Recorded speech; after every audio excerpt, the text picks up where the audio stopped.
Hi hello everyone, welcome to Raji home style. నేను మీ రాజేశ్వరి అండి. ఈరోజు రాజీ హోమ్ స్టైల్లో నేతి బీరకాయ కూరని ఇంట్లో వాళ్ళు అందరూ మెచ్చుకునే విధంగా రుచికరంగా ఏ విధంగా చేసుకోవాలో ఈరోజు ఈ వీడియోలో చూసేద్దామండి. ఇక్కడ మీరు వీడియోలో చూస్తున్నది నేతి బీరకాయ అండి. మామూలు బీరకాయ కాదు, మనకు షాపులలో కూరగాయల మార్కెట్లలో మామూలు బీరకాయ అనేది లభిస్తూ ఉంటుంది. ఈ నేతి బీరకాయ అనేది చాలా రేర్గా దొరుకుతుందండి. ఈ బీరకాయ వచ్చేసి నేను మొన్న ఫీల్డ్ విజిట్ వెళ్ళినప్పుడు అక్కడ నాకు ఒక రైతు ఇచ్చాడండి. తన పొలంలో పండిందని చెప్పేసి నాకు ఒక రైతు ఇచ్చాడు.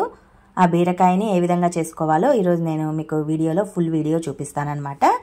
ఈ బీరకాయని మనం మామూలు బీరకాయకి ఎలా పీల్ ఆఫ్ చేస్తామో అదే విధంగా పీల్ ఆఫ్ చేసుకోవాలండి.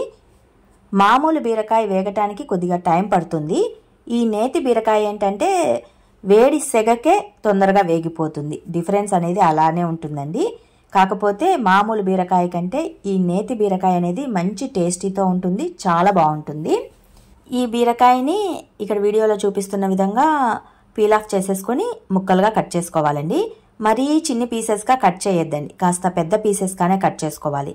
చిన్ని పీసెస్గా కట్ చేసామంటే అవి వేగిపోయి చాలా చిన్నగా ముద్దగా అయిపోతుంది. సో కాస్త పెద్ద పీసెస్గా కట్ చేసుకోండి. అలా కట్ చేసుకున్న తర్వాత స్టవ్ పైన కూర వండుకోవటానికి ఒక గిన్నె కానీ కడాయి కానీ పెట్టేసుకొని కొద్దిగా ఆయిల్, పోపు దినుసులు, కట్ చేసిన ఉల్లి ముక్కలు, పచ్చిమిర్చి ముక్కలు, కరివేపాకు ఆకుల్ని వేసేసుకొని పోపునంతా చక్కగా వేపుకోవాలి.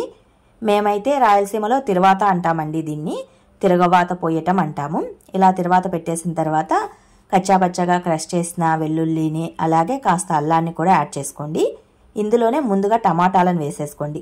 పోపు అంతా దూరగా వేగిన తర్వాత ముందుగా ఒక 4 టమాటాలు తీసుకొని చిన్న చిన్న ముక్కలుగా కట్ చేసుకొని వేసేసుకోవాలి. ముందుగానే టమాటాలు వేసుకోవాలండి, ముందుగా బీరకాయ వేయొద్దు.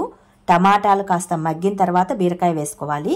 నేతి బీరకాయ కాబట్టి తొందరగా వేడి సెగకు మెత్తబడిపోతుంది. సో ముందు టమాటాలు వేసుకొని టమాటాలు కాస్త మగ్గిన తర్వాత ఈ బీరకాయ ముక్కల్ని వేసుకోండి.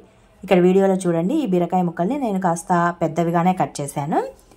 ఇందులో కాస్తంత పసుపు అలాగే మన రుచికి సరిపడా ఉప్పు వేసేసుకోవాలి. ఇందులోనే 2 టేబుల్ స్పూన్లమైన చిల్లీ పౌడర్ని వేసుకోండి. అలాగే ఒక 3 టేబుల్ స్పూన్లమైన ధనియా పౌడర్ని వేసేసుకోవాలి. ఇవి వేసిన తర్వాత చక్కగా తిప్పేసేయండి. స్టవ్ని లో ఫ్లేమ్లో కానీ మీడియం ఫ్లేమ్లో కానీ పెట్టేసుకోండి. ఎందుకంటే మనం వాటర్ వేయట్లేదు, సో తొందరగా మాడిపోతుంది. కాబట్టి లో ఫ్లేమ్లో కానీ మీడియం ఫ్లేమ్లో కానీ పెట్టేసుకొని మధ్య మధ్యలో తిప్పుకుంటూ ఈ కూరను వండుకోవాలి. అప్పుడే అది మంచి రుచికరంగా ఉంటుంది. ఈ బీరకాయలో టమాటాలో రెండింటిలో వాటర్ పర్సెంటేజ్ అనేది ఉంటుందండి. సో వేడి సెగకే ఇవి రెండు చక్కగా మెత్తబడిపోతాయి. ఎక్స్ట్రాగా వాటర్ ఏమీ వేయద్దు. ఎక్స్ట్రాగా వాటర్ వేస్తే కూర టేస్ట్ అనేది కొద్దిగా చేంజ్ అవుతుంది.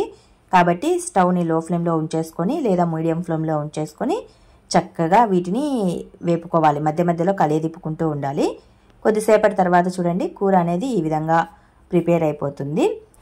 ఇది తొందరగానే అయిపోతుందండి, ఎక్కువ టైం ఏమీ తీసుకోదు. జస్ట్ ఒక 5 మినిట్స్లోనే కూర ఇలా రెడీ అయిపోతుంది. చివరన ఇందులో కట్ చేసిన కొత్తిమీరని కాస్త యాడ్ చేసేసుకొని స్టవ్ను ఆఫ్ చేసేసుకుంటే సరిపోతుంది.